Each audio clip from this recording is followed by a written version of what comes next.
ಸ್ನೇಹಿತರೆ ನಮಸ್ತೆ, ನಾನು ನಿಮ್ಮ ಪ್ರೀತಿಯ ಪ್ರಶಾಂತ್ ಚಕ್ರವರ್ತಿ ಮಾತಾಡ್ತಾ ಇದ್ದೀನಿ. ಸ್ನೇಹಿತರೆ, ದಯವಿಟ್ಟು ನಿಮ್ಮ ಕೈಯಲ್ಲಿ ಸಹಾಯ ಮಾಡೋಕ್ಕಾಗಿಲ್ಲ ಅಂದ್ರೂ ಪರವಾಗಿಲ್ಲ, ದಯವಿಟ್ಟು ಈ ವಿಡಿಯೋನ ಪ್ರತಿಯೊಬ್ಬರಿಗೂ ಶೇರ್ ಮಾಡಿ.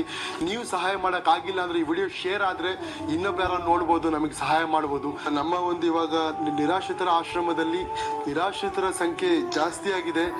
ನಮಗೆ ಈ ಮೆಡಿಷನ್ಸ್ಗೆ ಮತ್ತು ಹಾಲಿಗೆ ತುಂಬಾ ನಮಗೆ ತೊಂದರೆ ಆಗ್ತಿದೆ. ದಯವಿಟ್ಟು ನಿಮ್ಮ ಕೈಲಾದ ಮಟ್ಟಿಗೆ ಮೆಡಿಷನ್ನು ಹಾಲನ್ನ ಸಹಾಯ ಮಾಡಿ ಅಂತ ನಿಮ್ಮನ್ನ ಅಂಗ್ಲಾಚಿ ಕೇಳ್ಕೊತೀನಿ. ಸ್ನೇಹಿತರೆ, ದಯವಿಟ್ಟು ನಿಮ್ಮ ಸಹಕಾರ ಇದ್ರೆ ನಾನು ಇನ್ನೂ ಸಾವಿರಾರು ಜನನ ನಿರಾಶ್ರಿತರ ಸಾಕ್ತೀನಿ ಅಂತ ಭಾಷೆ ಕೊಡ್ತೀನಿ.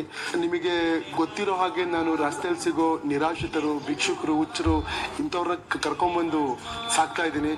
ಸ್ನೇಹಿತರೆ, ನಮ್ಮ ಒಂದು ಈ ಆಶ್ರಮದಲ್ಲಿ ವಯಸ್ಸಾಗಿರೋ ಇದ್ದಾರೆ, ಹಾರ್ಟ್ ಪೇಷಂಟ್ಸ್ ಇದ್ದಾರೆ, ಹುಚ್ಚರಿದ್ದಾರೆ. ಇವ್ರಿಗೆಲ್ಲರಿಗೂ ಮೆಡಿಷನ್ ಆಗಿರ್ಬೋದು, ಅವರಿಗೆ ಟಾನಿಕ್ ಆಗಿರ್ಬೋದು, ಸುಮಾರು ಸಾವಿರಾರು ರೂಪಾಯಿ ಗಟ್ಟಲೆ ನಮಗೆ ಖರ್ಚಿದೆ. ದಯವಿಟ್ಟು ಸ್ನೇಹಿತರೆ ನಿಮ್ಮ ಕೈಲಾದ ಮಟ್ಟಿಗೆ ಏನಾದರೂ ಸಹಾಯ ಮಾಡಿ ಅಂತ ನಿಮ್ಮನ್ನ ಅಂಗಲಾಚಿ ನಾನು ಕೇಳ್ಕೊತೀನಿ.